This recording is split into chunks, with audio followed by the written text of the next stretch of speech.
Hey guys, welcome back to another TechShow video. In today's video, I'm going to be taking another look at the LG Lotus, except this time, I'm going to be specifically taking a look at the Lotus Elite. You may have seen the video I made not too long ago about the first LG Lotus, and in that video I said I wasn't super impressed with the phone. Apparently my opinion wasn't exactly the most popular back in 2008 anyway, since LG decided to make a second LG Lotus, this time called the Lotus Elite. By the time the Lotus Elite came out, the year was 2010, the same year we got some great smartphones like the Samsung Epic 4G, iPhone 4, HTC Evo 4G, Motorola Droid X, and many others.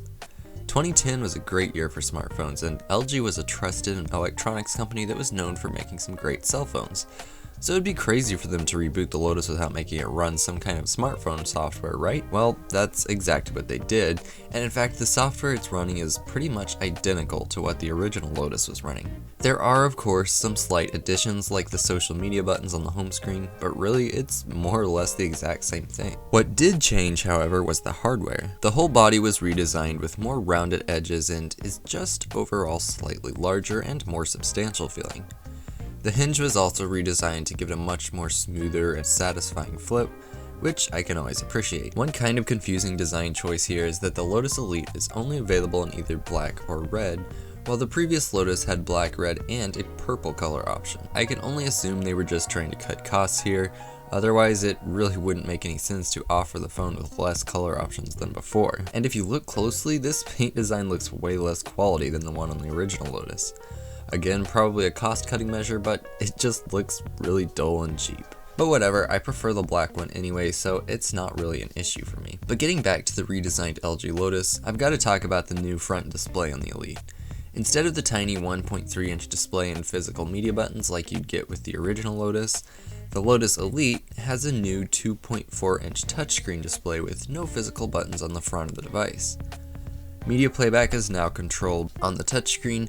However, you can't actually start music playing from the touchscreen, which is super weird in my opinion. There's no dedicated music button like on the first Lotus either, so you have to flip the phone open, navigate to the music app, and start playing it from there. To me, this would have been kind of annoying since there's that whole touchscreen on the front where they could have easily added a shortcut to the music player, but nope. The only stuff you get is messaging, slideshow, speed dial, contacts, and call history. All of these shortcuts are stored in these widget things that you can painfully scroll through, one by one, to get where you want to be. And I say painfully because just look how slow and finicky this touchscreen is. It often doesn't register swipes and thinks you're just trying to tap on something you're not even trying to open. This is just super frustrating and not at all time saving. Just look how poorly it slides when trying to unlock the display. You have to press firmly and swipe slowly to even get it to unlock. Whatever you're trying to do, it would be easier and faster to just flip open the phone and find it that way. But I can definitely see the appeal from a design and novelty standpoint. If technically executed correctly, this could have been really cool and useful. But as it is, I'd say this touchscreen is no more than a fun gimmick that most people wouldn't even bother using for anything. There is one use for it though. You have to use it if you want to take photos and videos. Okay, let me rephrase that. You have to use it if you want to take photos and videos that aren't selfies. And this is kind of unique, and I think kind of cool. The camera is on the hinge so that when the phone is flipped open, it's always facing you. But flip the phone closed and it faces out so you can take photos that aren't selfies. And really with this big screen on the front, taking photos with the phone closed actually feels very natural and just makes sense. This is probably the only flip phone that you can flip closed to take non-selfie photos, and yeah, I actually really like this.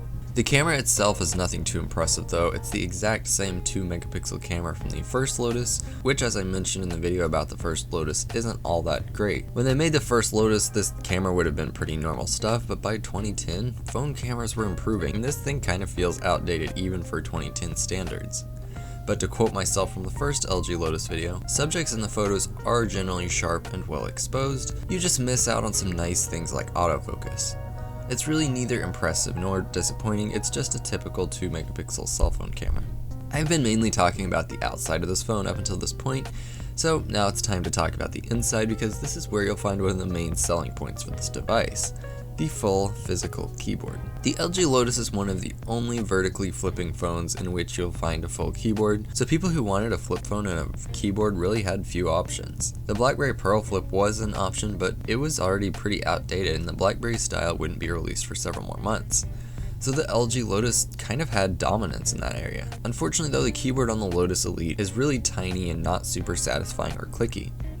In fact, I like the keyboard from the original Lotus a little bit better. The Elite's keys seem small and mushy compared to the more square clicky keys from the original Lotus. The bottom row is also annoyingly shifted to the right, which leaves an empty space where the shift key was previously. I understand it is slightly more ergonomic, but it would have made more sense to just make the shift key longer to fill the space on the left. It's just a little difficult to get used to, especially if you were using the original Lotus, which many Lotus Elite users probably were. But it's kind of to be expected that you can't really fit much of a keyboard in this small of a space, and it's still comparable to, or even better than, software keyboards of the time.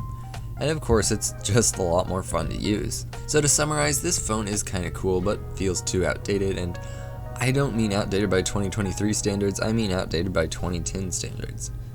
I like that they tried to modernize it by adding a big touchscreen to the front of the device, but it doesn't save the phone from feeling outdated. You can really only spend so much time using the front display since it doesn't offer a whole lot of functionality. Apparently people really liked this device though, with reviews from the time being mostly positive.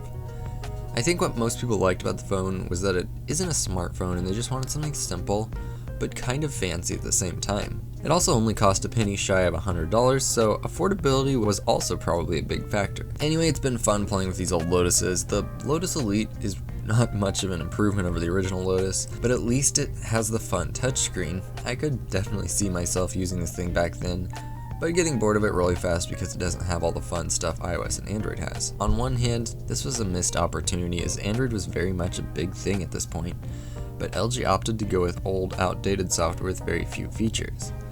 But on the other hand, it probably would have required much more powerful hardware to get Android running on this thing, and then this would have become an expensive smartphone. Instead, since they opted for the limited software, they were able to sell this thing for a relatively low price and definitely sold more of them because of that. If you have any experience or stories about this device, let me know in the comments below, and if you enjoyed this video, make sure to leave a like and subscribe.